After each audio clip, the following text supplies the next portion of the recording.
Selon le rapport médical publié par le Real Madrid tout à l'heure, Joselu Mató souffrirait d'une œdème et serait indisponible pour notre match du week-end face à cette équipe de Séville.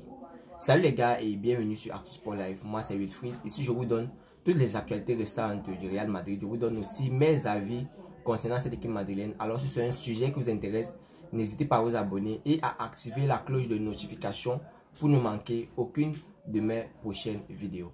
Et bien les gars, je vais commencer ici par quelques actualités avant de terminer avec un jeu. Oui, vous avez bien entendu, un jeu ici. Restez jusqu'à la fin pour découvrir le jeu et savoir si vous pouvez gagner ce jeu-là avec moi. Et bien les gars, depuis le début de saison, le Real Madrid est en train de battre les records sur tous les plans, même sur les plans des blessures.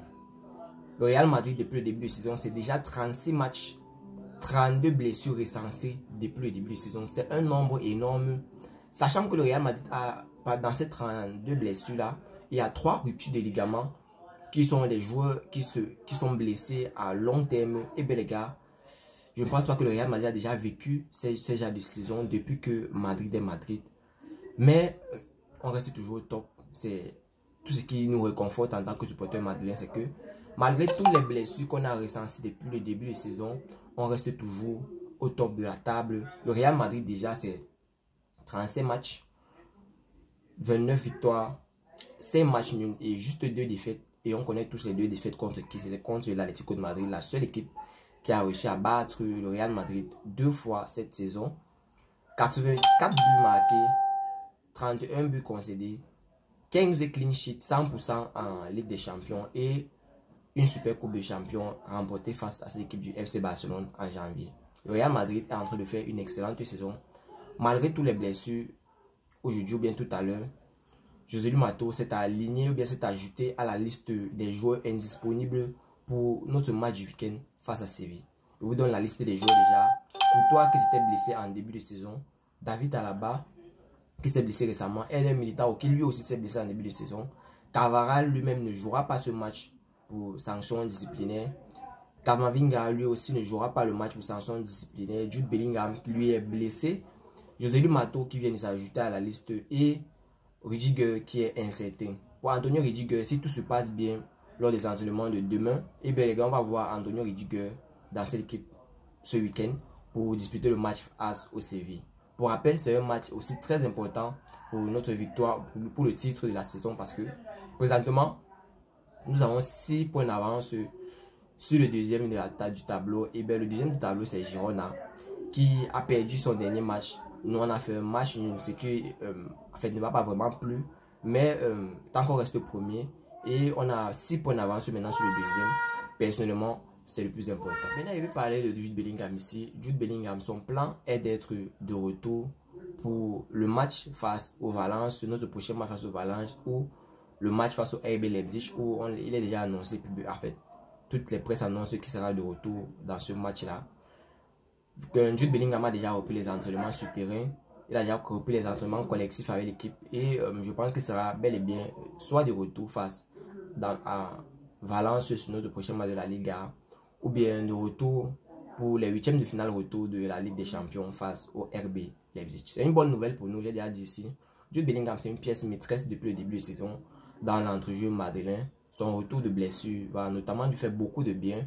Si Antonio Rudiger peut aussi le suivre et être de retour avec lui, ce sera aussi une bonne nouvelle. Pour Antonio Rudiger, son retour est plus proche que celui de Jude Bellingham. S'il n'est pas de retour pour ce week-end face à Séville, il sera forcément du retour face au Valence ou bien au RB Leipzig. Lors d'une interview, Toni Kroos a été posé quelques questions et voici quelques mots qu'il a émis à l'égard de cette équipe madrilène. Tous les Italiens sont vraiment très exigeants et demandent beaucoup des joueurs. Carlo Ancelotti, lui, est vraiment très calme. Avec Carlo Ancelotti, nous pensons tous pareil, c'est pour ça que l'équipe va bien. En fait, ce qu'il essaie de dire ici, c'est Carlo Ancelotti pour un Italien, parce que selon plusieurs rumeurs, bien selon quelques vécus avec les Italiens mettent beaucoup la pression aux joueurs. Mais selon Antonio Rudiger, Carlo Ancelotti est plutôt calme, ne les met pas la pression.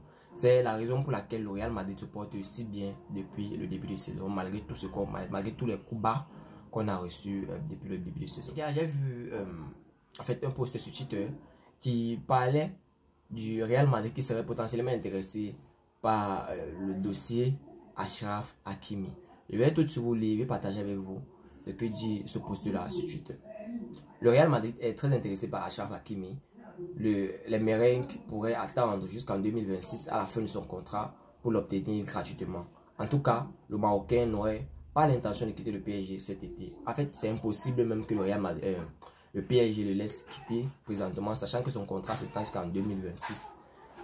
Et bien les gars, je vous ai dit ici mon avis concernant Achraf Hakimi ou bien encore Alphonso Davies. Et bien les gars, ce sont des gros talents. Ce sont des super gros talents. Si vous voyez Achraf Hakimi évoluer dans cette équipe du Paris Saint-Germain, dans sa 3 latérales, un latéral indiscutable même dans cette équipe du Paris Saint-Germain, c'est pour dire à quel point il est super talentueux, je vais dire ça comme ça. Et tout gros talent dans cette équipe madrilène, bien des joueurs, en fait ce sont des joueurs qui ont le futur, bien des joueurs qui peuvent beaucoup amener. C'est la raison pour laquelle il y a certains dossiers que vous allez voir, je vais beaucoup complimenter, je vais être super fier en cas où le Real Madrid réaliserait les rumeurs qui sévissent autour du joueur. Et bien les gars, le contrat de Achraf Hakimi s'étend jusqu'en 2026. Le Real Madrid ne peut pas du tout se lancer sur lui présentement ni en 2025. Et le Paris Saint-Germain ne peut pas du tout le laisser partir présentement, sachant que Kylian Mbappé vient juste de signer son pré-contrat avec le Real Madrid et va quitter en fin de saison. C'est impossible pour que Achraf Hakimi quitte cette équipe du Paris Saint-Germain présentement.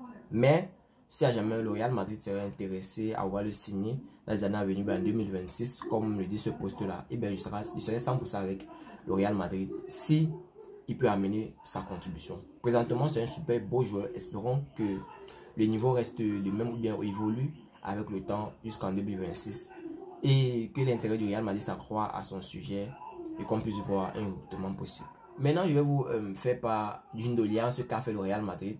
Et bien, je vais partager l'information avec vous ici. Prévu pour le dimanche 24 mai, le Real Madrid a demandé à la Ligue de son dernier match de la Liga contre le Real Betis soit avancé au samedi 23 mai.